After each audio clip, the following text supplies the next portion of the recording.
Et nous sommes de retour au plateau pour la suite de cette émission. Nous abordons notre deuxième sujet. Nous parlons à présent du Sénégal. Le président Faye dissout l'Assemblée nationale et fixe les législatives au 17 novembre. On s'attendait à ce qu'il peut-être prenne une telle décision. On avait annoncé ce discours du président Faye devant la nation sénégalaise. Il a déclaré hier en direct sur la télévision nationale RTS ce qui suit, entre autres, parce que c'était un discours quand même en vertu des pouvoirs qui me sont conférés par l'article 87 de la Constitution et après avoir consulté le Conseil constitutionnel sur la bonne date et le Premier ministre ainsi que le président de l'Assemblée nationale sur l'opportunité, je dissous l'Assemblée nationale. En tout cas, c'était l'élément clé à retenir lors de ce discours. Le président Bassirou Diomaye Faye a donc prononcé la dissolution de l'Assemblée nationale. Nous en parlons avec nos invités. Donc, je commence par vous, Dominique Lacmon. Plusieurs analystes, au regard des derniers événements qui se sont déroulés au Sénégal, prévoyaient déjà ou prédisaient cette possibilité, ou bien cette évidence d'ailleurs, de la dissolution de l'Assemblée nationale par le président Bassirou Diomaye Faye. Il a fait ce jeudi dans la nuit ou dans la soirée. Lors de ce discours, l'Assemblée nationale sénégalaise est dissoute et c'est une décision prise par le président après ces différentes consultations que je viens de lire. Quel regard portez-vous sur cette décision prise par le président Faye de dissoudre l'Assemblée nationale qui, il faut le rappeler, n'était pas acquise à sa cause? Oui, Guillaume, c'était prévisible. Si je reviens sur le contexte qui a émaillé tout le processus électoral qui a conduit à l'élection de Diomaye Faye et aujourd'hui Sonko Premier ministre, vous vous rappelez qu'il y avait cette rivalité entre, je peux le dire, entre ce Parlement et l'équipe d'Ousmane Sonko. C'est ce Parlement-là qui a voté, et apprécié le troisième mandat de Macky Sall, si nul n'était pas le Conseil constitutionnel. Donc Macky Sall serait à son troisième mandat. Et déjà à partir de là où Ousmane Sonko, qui était président de PASTEF, il critiquait cette assemblée, aujourd'hui élu Premier ministre et l'autre président de la République, le contexte était portait déjà des germes. Maintenant, une fois à leur élection, et eux aussi, dans leur politique, dans leur manière de gouverner, n'ont pas tendu la main. Ils ont formé leur gouvernement en oubliant qu'ils n'ont pas la majorité parlementaire. Là, ils ont assis une politique d'exclusion parce que si vous regardez le gouvernement de Faye, dirigé par Ousmane Sonko, nul ne peut pas trouver un mentor de Macky Sall dans ce gouvernement. Donc ça veut dire que la main tendue n'a pas été. Alors, oubliant que... Il n'était pas obligé de tendre la main. Mais si vous n'avez pas là, c'est ce que j'en viens à la dissolution. Okay. Mais si vous n'avez pas la majorité à l'Assemblée nationale et que vous formez un gouvernement d'exclusion comme ça, mais n'attendez-vous pas que demain, quand vous irez à l'Assemblée nationale, vous aurez une tâche facile. Et c'est ça, c'est ce qui est arrivé. Et ils ont formé leur gouvernement d'exclusion. Ils ont commencé par harceler les autres dans les camps. Vous avez vu comment les autres tenants du Macky Sall ont été secoués également. Aujourd'hui, ils envoient une proposition de loi. D'accord? Et avant même cette proposition de loi, et le Parlement a commencé par critiquer Ousmane Sonko de venir présenter et sa politique de gouvernance devant l'Assemblée nationale. Une chose que Ousmane Sonko a refusé, mais après ils envoient une loi pour supprimer deux institutions qui ont également été, ces institutions ont été assises par cette Assemblée nationale. Donc ça veut dire qu'il y a déjà les brèches étaient presque tout que de voir le Parlement du Sénégal et l'exécutif en conflit. Donc, et jusqu'à arriver à cette étape, tout était prévisible. Je pense que il y a eu quand même du tact du côté de la gouvernance de Sonko, parce que une fois élu premier, une fois que son mentor a été élu président et lui premier ministre, il fallait asseoir un climat qui convainc les autres camps de pouvoir cohabiter, de pouvoir coopérer. Et on a parlé tout de suite de l'Afrique du Sud. l'autre, Cyril Ramaphosa, a tendu la main pour former un gouvernement d'union. Mais Ousmane Sonko ne l'a pas fait. Sauf qu'au Sénégal, on n'est pas dans un régime parlementaire, ce qui est le cas plutôt en Afrique du Sud. Oui, mais comment vous allez, si vous n'avez pas la majorité, c'est vrai que ce n'est pas un régime parlementaire, mais toutes les propositions du projet des lois vont passer par le Parlement. D'accord? C'est ça. Est-ce que Diomaye Faye s'appuie actuellement sur quoi pour dissoudre la ville? Il veut qu'on vote son budget de fonctionnement. Est-ce que devant quel Parlement qui va voter sur le budget de fonctionnement de son gouvernement? C'est ce Parlement dont ils n'ont pas la majorité. Ça veut dire qu'en ayant déjà que vous n'avez pas la majorité, il devait avoir une main tendue et être encore plus flexible en attendant que lorsque on arrive à prendre le Parlement, ils viennent de commencer. S'ils veulent faire 2 mandats, ça veut dire qu'ils ont encore le temps à le faire. Mais eux, ils ne l'ont pas fait. Ils n'ont pas créé un climat qui convainc les autres. D'ailleurs, pour que même aux prochaines élections, on puisse avoir des transhumants. Vous n'êtes pas sans savoir que quand Macky Sall a été élu président, mais il y a eu des transhumants, les gens ont quitté le camp pour le rejoindre. Mais lui, il n'a pas joué ce stack-là. Il est arrivé dans une posture de donneur de leçons. Vous voyez? Donc, et de réprimander tout ce qu'il considérait. Bon, il a été vu comme tout ce que l'autre camp faisait en face était des négativités. Et il était resté dans cette posture qui n'a pas permis aux autres qui n'a pas permis aux autres de l'accepter, coopérer avec lui. Et quand vous êtes avec quelqu'un comme ça, politiquement, vous n'allez pas lui faire du cadeau. Maintenant qu'il est arrivé à dissoudre l'Assemblée nationale, la suite, on va en débattre pour voir quelles sont les conséquences qui en découleront de cette dissolution. Merci beaucoup. On reviendra à vous tout à l'heure pour parler des conséquences d'une telle décision. Maudolo Samson Arlidja, le président Faye a pris la décision de dissoudre l'Assemblée nationale. Il a annoncé ce jeudi. Exactement. Je pense que sur ce plateau, on avait déjà abordé ce sujet. C'était une dissolution imminente. Il fallait voir le contexte dans lequel les institutions du pays fonctionnaient. Il y avait une certaine paralysie. Il faut dire que Ousmane Sonko et Diomaye Faye sont un peu toujours dans une posture d'opposition, alors qu'ils sont maintenant au pouvoir, qu'il faut maintenant qu'ils puissent gouverner au lieu de continuer par s'opposer à leurs anciens adversaires d'hier. Mais par rapport, par exemple, à la formation du gouvernement, je pense que c'est Macky Sall qui avait supprimé le poste de Premier ministre avant de le réintroduire avec des pouvoirs limités. Ce qui fait déjà que Ousmane Sonko jouait un rôle... 2019 jusqu'à 2022, il a ramené. C'est fait que déjà, Ousmane Sonko jouait un rôle un peu trop important au vu même des tests légaux du Sénégal qui ne donnaient pas autant de pouvoir au Premier ministre normalement. Il faut aussi dire que selon des promesses de campagne que le camp de Diomaye Faye a fait, ils ont cru bon d'aller frontalement pour pouvoir faire passer des lois devant une assemblée qui n'était pas acquise à eux, et ils n'ont pas su user de diplomatie parce qu'ils se disaient qu'il fallait affronter, comme je l'ai dit toujours, c'est une logique d'opposition, on affronte toujours l'adversaire en face pour le faire passer ou pour le faire tomber. Et ils ont eu en face d'eux un mur de bloc assez solide qui a toujours dit non à leur budget. Mais je pense qu'il y a cela quelques jours quand même, il y a eu une loi qui a été votée à l'unanimité. Je ne me rappelle plus trop de la loi, mais le porte-parole de l'ancien parti de Macky Sall a dit qu'il y a des lois qu'ils ont votées quand même à l'unanimité. Ce qui fait que le Parlement fonctionnait quand même à minima, mais sur beaucoup de choses qui étaient des promesses de campagne, notamment les deux institutions qui étaient dans les deux institutions, le Haut Conseil des collectivités territoriales et l'autre organisation, le Conseil économique, social et environnemental. Exactement, qui aurait pu, selon le camp du Diomaye Faye, dépendre directement d'un ministère, mais qui était institutionnalisé dans la Constitution. Quand ils ont voulu le supprimer pour pouvoir faire des économies de 25 milliards, selon ce qu'ils ont eux-mêmes prévu, ils ont eu en face d'eux un mur en bloc qui considérait qu'ils étaient en train de vouloir s'attaquer directement à l'héritage de Macky Sall.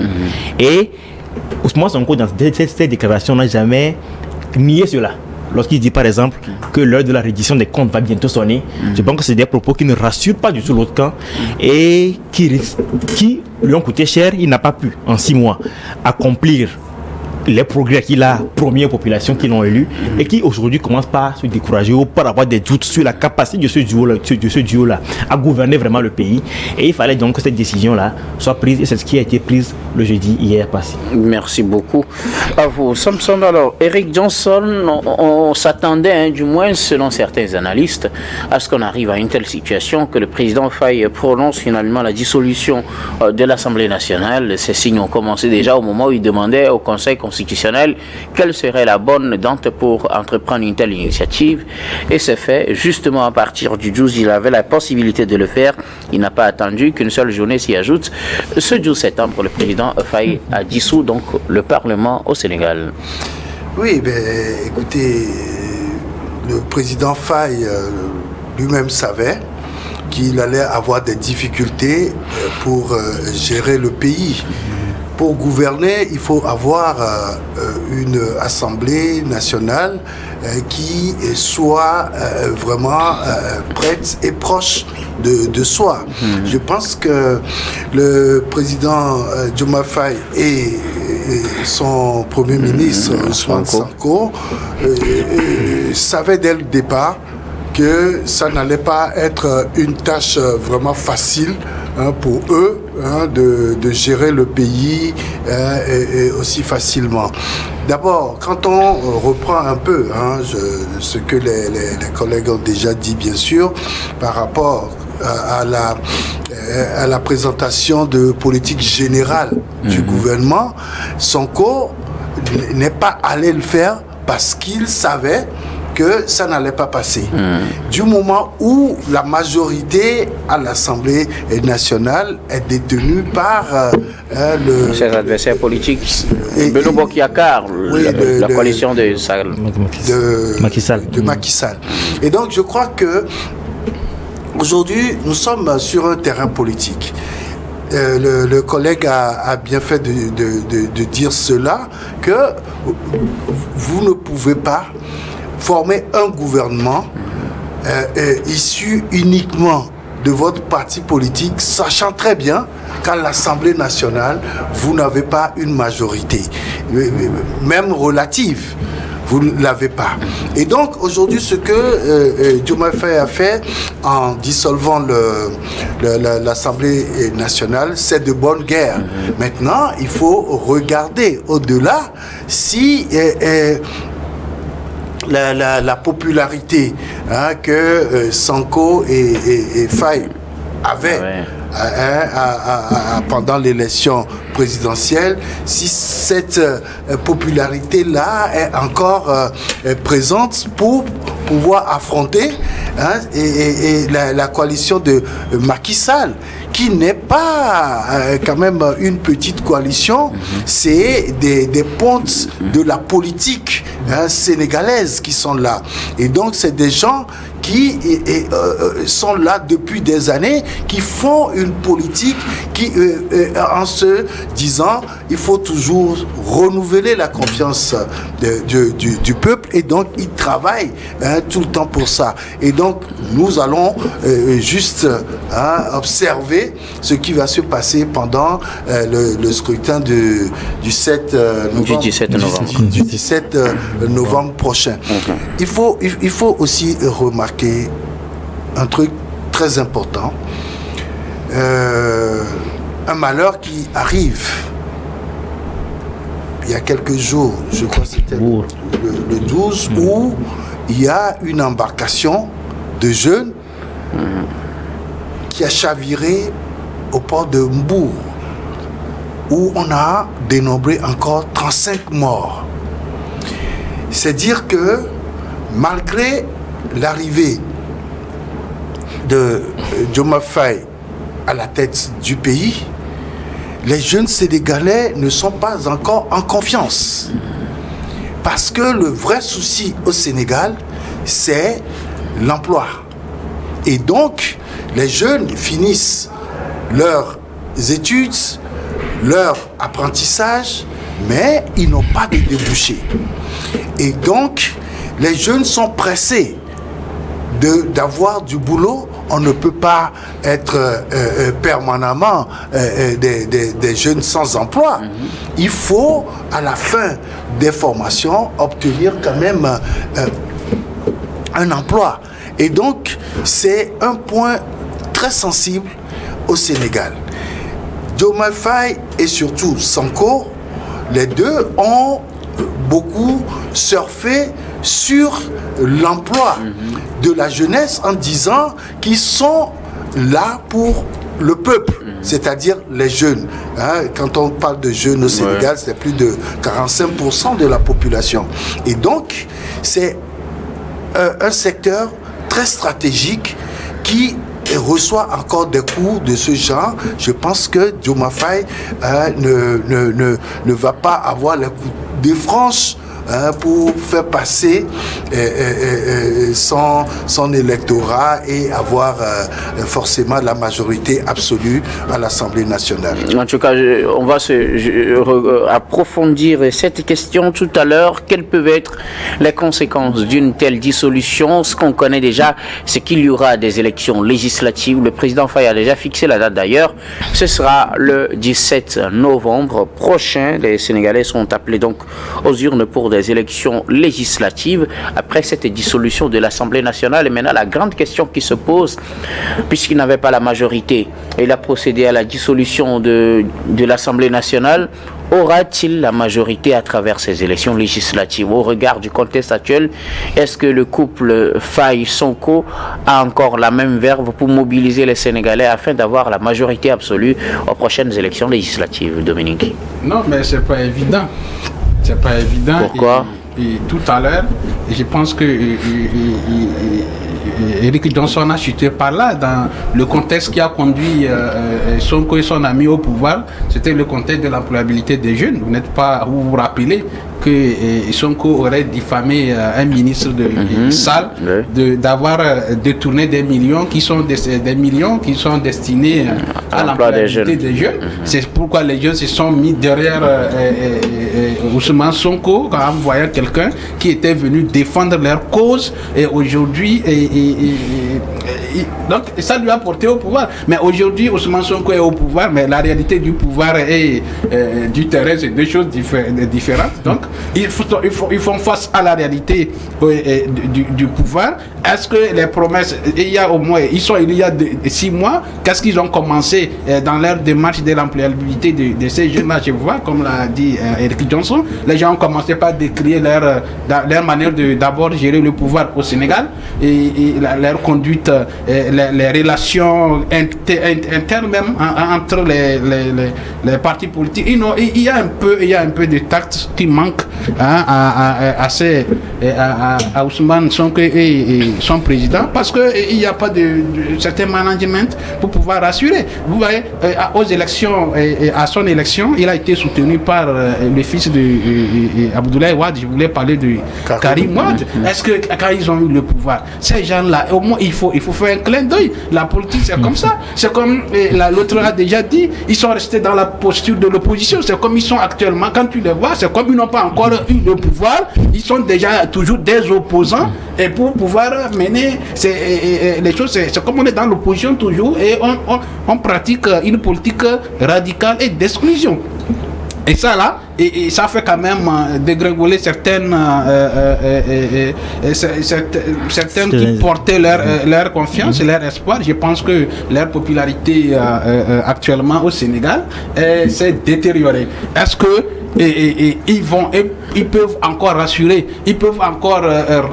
d'autres, les Sénégalais, pour leur donner la majorité? Quel est l'argument qu'ils vont faire valoir actuellement? Ils vont battre la campagne sur quoi pour avoir cette majorité? Mais ça ce n'est pas une tâche facile pour eux. Mais bon, ils ont déjà dissous le Parlement. On va attendre ce 17 novembre pour voir ce que les Sénégalais vont véritablement asseoir. Parce qu'actuellement, on ne voit plus sa politique de gouvernance un peu. Il n'a pas encore changé. Il n'a pas encore la manette pour impacter impacter une différence, une différence entre sa politique de gestion et l'ancienne, et celle de Macky Sall. Les Sénégalais veulent avoir une distinction. Quelle est la différence? Quel est l'impact de son arrivée, de l'impact de leur accession au pouvoir? Les Sénégalais se demandent encore des questions. Est-ce qu'il va les convaincre à travers la campagne électorale? Oui. Bon, on avisera et les Sénégalais d'en décider. Voilà, justement, ce sera aux Sénégalais d'en décider. Nous, on peut quand même, avant cela, faire des analyses. Et pour vous, Samson, quelle analyse faites-vous déjà de ces élections législatives qui auront lieu le 17 novembre? C'est ce qu'a annoncé le président Faye. Il a dissous le Parlement. Forcément, on doit partir aux élections. Mais aura-t-il les chances de pouvoir avoir maintenant la majorité à l'Assemblée nationale, puisque c'est à faute de majorité qu'il a dissous cette assemblée? Est-ce qu'il pourra l'obtenir pour la prochaine assemblée? Oui, c'est vrai que pour le moment, la popularité dont je sais, le duo Faye-Sonko a un peu chuté. Mais si vous suivez le discours de Faye hier, il a clairement dit que s'ils ne sont pas encore parvenus à délivrer une partie de leurs promesses, c'est parce qu'il y a eu un blocage à l'Assemblée nationale. Ouais. Et il a clairement demandé à la population de leur donner la majorité dont ils ont besoin pour pouvoir faire bouger les choses comme cela devrait se faire. Donc ce discours, il y a deux scénarios possibles. Ce discours peut avoir un écho favorable. La jeunesse peut se remobiliser pour se dire, mais si jusqu'ici, ils n'ont été capables de rien faire, c'est parce qu'en face d'eux, ils avaient des gens qui leur barraient la route. Donc, on va leur donner les moyens de pouvoir gouverner en contrôlant les deux appareils d'État pour voir où est-ce que cela peut aboutir. Mais l'autre pendant, c'est comme l'a dit le confrère Eric tout à l'heure, c'est qu'aux élections législatives, souvent, les gens votent pour des gens qu'ils connaissent. Et le parti de Macky Sall a beaucoup de pontes, beaucoup de vétérans qui ont des localités depuis un certain nombre d'années et qui sont connus dans leur localité pour des faits sociaux, pour être proches des populations et qui ne portent pas forcément l'étendard de Macky Sall en allant vers leur électorat de base. Et souvent en Afrique, parfois ou dans tous les pays du monde, lorsque on vote au niveau local, le résultat est parfois très différent des résultats au niveau national. Parce qu'au niveau national, les gens font plus attention à des éléments comme la politique extérieure, la politique intérieure, des trucs comme ça. Mais au niveau local, on voit plus des gens, quelqu'un qu'on connaît, qui a conçu un forage, qui a conçu une école ici, et en qui on fait confiance. Donc pour ce plan, par contre, les députés de Macky Sall, qui sont peut-être parfois à leur 3e législature ou à leur 4e législature pour certaines personnes, ont une longueur d'avance. Ils pourront toujours aller vers cette population pour leur dire, vous savez, moi, vous me connaissez, j'ai construit telle école, j'ai construit telle chose pour vous ici. Et si vous ne continuez pas à voter pour moi, je vous ferai encore plus que cela. Donc c'est une boîte de Pandore que le président Faye vient d'ouvrir. Les deux scénarios sont possibles. Mais ce qui me désole, c'est que même dans le discours d'hier, le président Faye ne s'est pas voulu monter rassembleur. Il a encore accusé l'autre camp et il a même dit encore une fois que Macky Sall avait mal géré le pays et que la Cour des comptes était en train de faire un audit et qu'une fois que l'audit serait finalisé, les résultats ou le rapport serait rendu public. Vous voyez, quand vous avez ce genre de parole, alors que vous demandez à la population de vous donner une majorité confortable, vous donnez à vos opposants ou à vos adversaires des arguments pour aller dire aux gens que vous voulez faire une chasse aux sorcières. Et c'est des paroles qu'il faut éviter. Donc, comme je l'ai dit, les deux scénarios sont possibles. On attend le soir du 17 novembre ou les jours à venir pour voir comment la campagne va se battre et pour voir un peu ce qui se passera au soir du 17 novembre. Tout est encore possible donc, au Sénégal. Donc, c'est possible qu'ils aient la majorité. C'est possible qu'ils ne l'aient pas toujours, même après des élections législatives. Laquelle vous semble le plus probable, Eric Johnson? La politique, c'est parfois de la loterie. Et moi, je voudrais m'appesantir un peu sur la gestion de ces 6 derniers mois de Sénégal par le couple Sonko-Faye. D'abord, la jeunesse a voté ce couple-là pour une première raison, c'est la rupture avec la politique internationale du Sénégal. Et donc, la politique internationale. Et donc, les jeunes se sont dit, nous ne voulons plus nous soumettre aux Européens, dont surtout la France. Nous ne voulons plus que la France donne des ordres ou que la France continue par piller notre pays parce que le commerce, tout ce qui est économie que nous faisons avec la France n'arrange pas notre pays. Mais une fois arrivé au pouvoir, nous avons vu déjà Faye en France. Et donc, ça a été, et du coup, un coup dur pour la jeunesse qui soutenait Mordicus, le président Faye. Mais les gens se sont posés... Ce voyage en France, c'était sur des invitations. On connaît le contexte peu. Non. Je pense que il faut comprendre la mentalité de ces jeunes-là. Ils se disent que c'est la rupture. Donc ils ne devraient même pas mettre pied en France. Voilà. Peu importe ce qui se passe. Ce qui se passe. Les gens, justement, quand on est dans l'opposition, on ne sait, on n'a pas forcément les manettes pour comprendre ce qui se passe sur le plan international. Ça dépend du langage politique que les deux là ont utilisé pour faire leur campagne. C'était des gens qui ont juré pas être panafricanistes. Rentrer dans l'AES. Voilà, ils ont dit qu'ils rentraient dans l'AES directement après l'élection. S'il vous plaît, on va laisser Eric terminer en ce côté. J'allais justement en venir. Deuxième point, sur la politique internationale, ils ont dit qu'ils soutenaient les pays de l'AES. Mais aujourd'hui, Faye est négociateur pour que ces pays de l'AES reviennent dans la CEDEAO. Et donc, c'est une contradiction qui déjà n'a pas plu à une certaine frange de la jeunesse. Et donc, je crois que c'est des points négatifs par rapport à ce que pratique le couple Faye et Sonko aujourd'hui. Et pour finir, vous savez qu'ils ont eu à diminuer les prix des matières de première nécessité.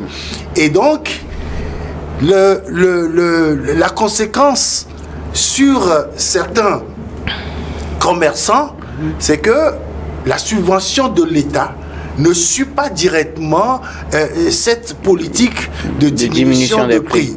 Et donc, ça a défavorisé tout de suite certains commerçants qui se disent tout de suite, attention, si ça doit durer, nous allons perdre nos privilèges. Et pour finir, je peux encore dire un mot si tu le permets. Alors, allez-y rapidement. Je pense que le couple Faye-Sonko doit forcément travailler sur les relations entre partis politiques. Mes collègues l'ont déjà dit, parce que vous ne pouvez pas arriver au pouvoir avec cette fougue-là et que l'on va sentir en vous une certaine chasse aux sorcières. Et donc, aujourd'hui, l'argument que les autres partis auront, c'est de dire que, attention, depuis qu'ils sont là, vous avez vu, ils ne travaillent qu'avec leurs amis et ils écartent tout le monde. Ceux qui ont de l'expérience même politiquement ne sont pas appelés à les aider pour mieux gérer le pays. C'est un argument qui leur sera très défavorable. Et je pense que quand nous pesons tout ça dans la balance, le couple Faye-Sonko aura vraiment du pain sur la planche le 17 novembre prochain. Merci beaucoup à vous tous pour vos analyses. Nous allons marquer la pause pour le journal, puis on reviendra tout à l'heure pour la suite de cette émission.